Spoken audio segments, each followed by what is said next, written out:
Ambati Silks, Kanchipuram Saree Store, now in Vijayawada. Exclusive Pattu Sarees, Salwas and Lehengas. అమ్మ నమస్తే అమ్మ. నమస్తే తల్లి. కర్పూరంలో 2 రకాలు ఉంటాయమ్మ, పచ్చకర్పూరం, మామూలు కర్పూరం. కానీ ఈ పచ్చకర్పూరం వాసన మాత్రం చాలా గుమాలిస్తూ ఉంటుంది, చాలా పవిత్రమైంది అంటారు. ఈ పచ్చకర్పూరంకి మామూలు కర్పూరంకి ఏంటమ్మా తేడా? పచ్చకర్పూరం పూర్తిగా చెట్టు నుంచి వచ్చేదమ్మా. మామూలు కర్పూరం కూడా చెట్టు నుంచే వస్తుంది, కానీ ఇంకా రసాయనాలతో కూడా తయారయ్యేటటువంటిది ఉంది దాంట్లో. ఈ రెండింటికి ఉన్న తేడా ఏమిటంటే పచ్చకర్పూరం మంచులాగా మెలమెల దగదగగా మెరిసిపోతూ ఉంటుంది.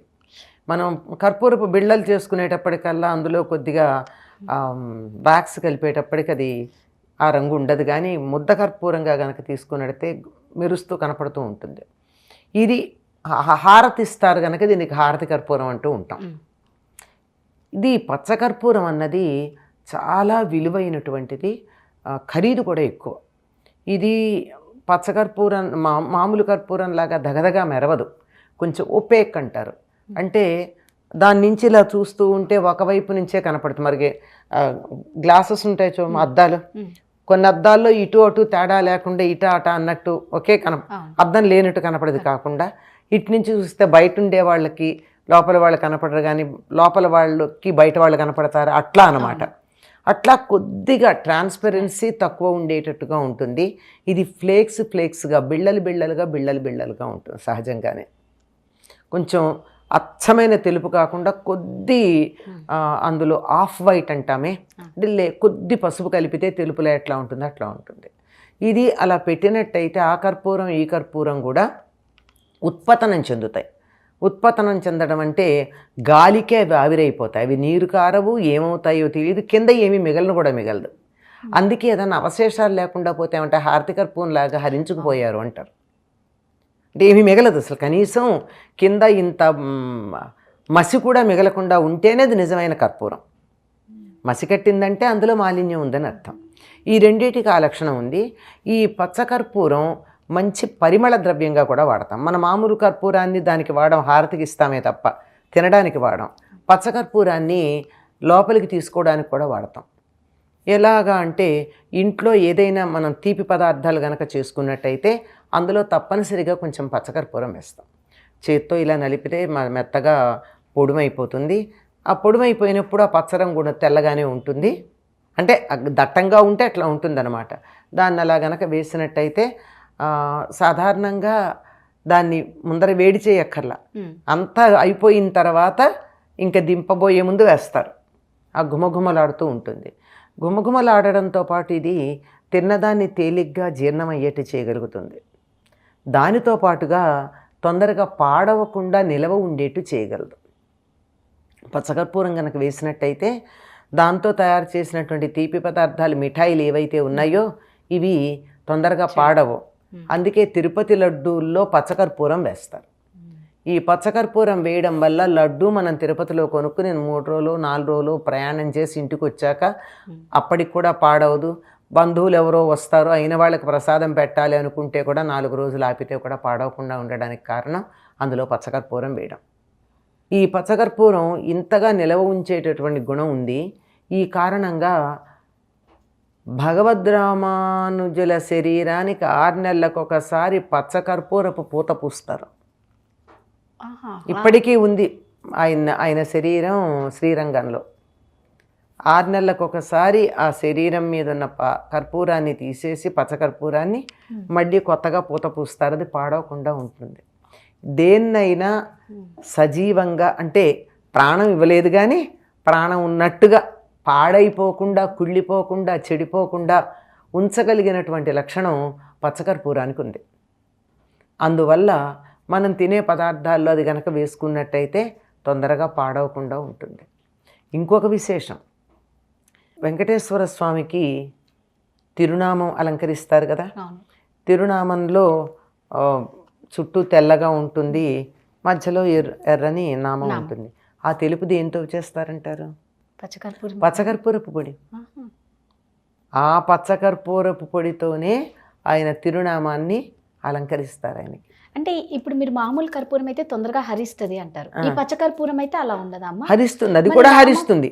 అంటే ఈ వారమే కదా. ఇప్పుడు మీరు కర్పూరం తీసి, మంచి కర్పూరం, ఈ బిళ్ళలు కావు, అదే బిళ్ళలు కూడా కొద్ది కాలానికి హరిస్తాయి, కానీ చాలా కాలానికి మంచి కర్పూరం తెచ్చి అక్కడ పెట్టేయండి, ఉండదు. లేదా ఎయిర్ టైట్గా డబ్బాలో పెట్టి కర్పూరాన్ని పెట్టండి, ఓ 15 నెల రోజుల తర్వాత తీస్తే కింద ఉన్నటువంటి కర్పూరం మూతకు అడుగున అతుక్కుని ఉంటుంది. ఎట్లా వెళ్ళిందంటే గాలికి ఆవిరైంది, పైన మూత ఉంది, వాతావరణం చల్లగా ఉంది, బయటికి వెళ్ళలేదు, అంచేత ఆవిరి కాస్త అది గడ్డగట్టి మూత దగ్గర ఉంటుంది కర్పూరం. అలా ఉందంటే అది మంచి కర్పూరం అని అర్థం. పచ్చకర్పూరం కూడా అంతే. అందుకే మనం వంటల్లోకి తెచ్చుకున్న పచ్చకర్పూరాన్ని పూర్వకాలం చాలా కష్టపడి నిలవబెట్టేవాళ్ళు. ఈ రోజుల్లో మనం ఏం చేస్తున్నాం, ఎయిర్ టైట్ డబ్బాల్లో పెట్టి ఫ్రిడ్జ్లో పెట్టుకుంటున్నాం. లేకపోతే కొన్న తర్వాత ఏమైందో 4 రోజుల తర్వాత వెతుక్కోవాలి ఎక్కడుందని.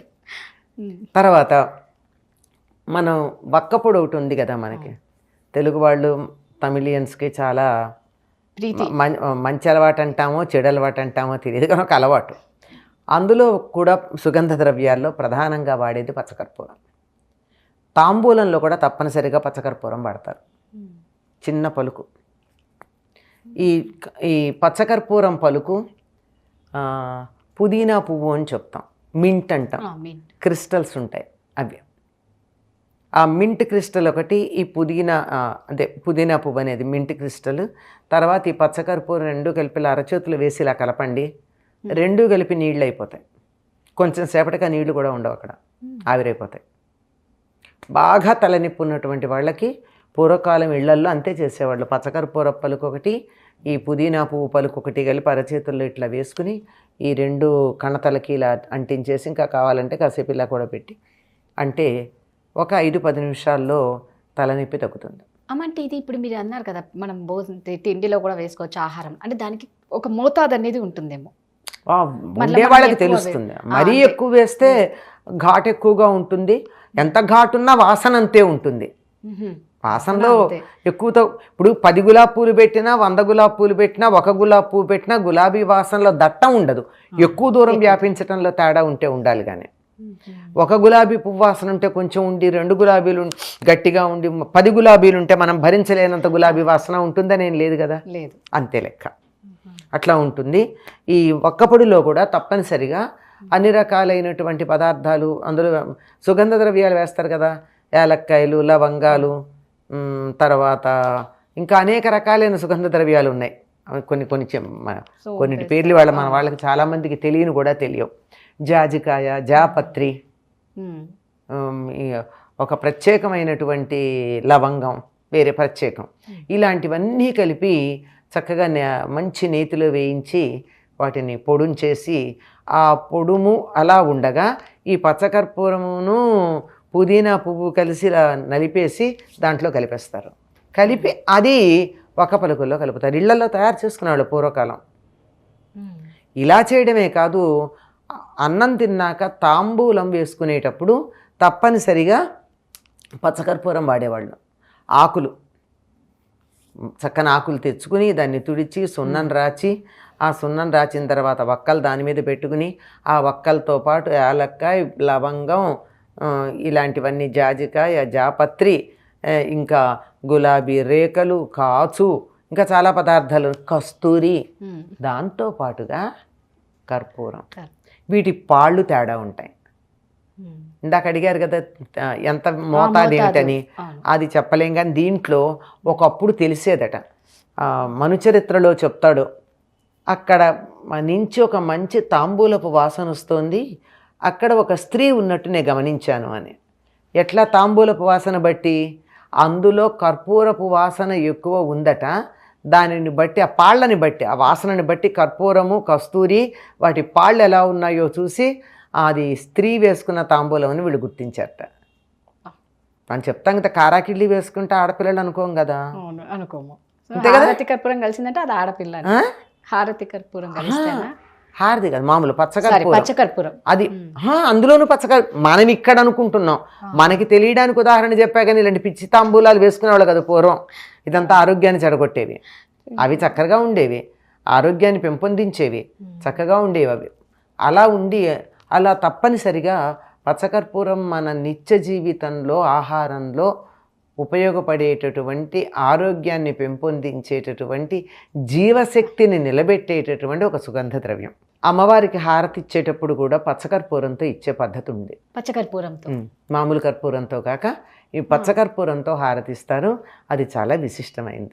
మనం ఈ శ్రావణ మాసంలో అమ్మవారికి శుక్రవారాలన్నా పచ్చకర్పూరంతో హారతిద్దాం అమ్మవారి అనుగ్రహాన్ని పొందడానికి. శుక్రవారం పూట్ల ఉదయం సాయంత్రం ఎప్పుడో ఒకప్పుడు, ఎప్పుడు పూజ చేస్తే అప్పుడు. చాలా చక్కగా చెప్పారమ్మా. ధన్యవాదాలు. ధన్యవాదాలు.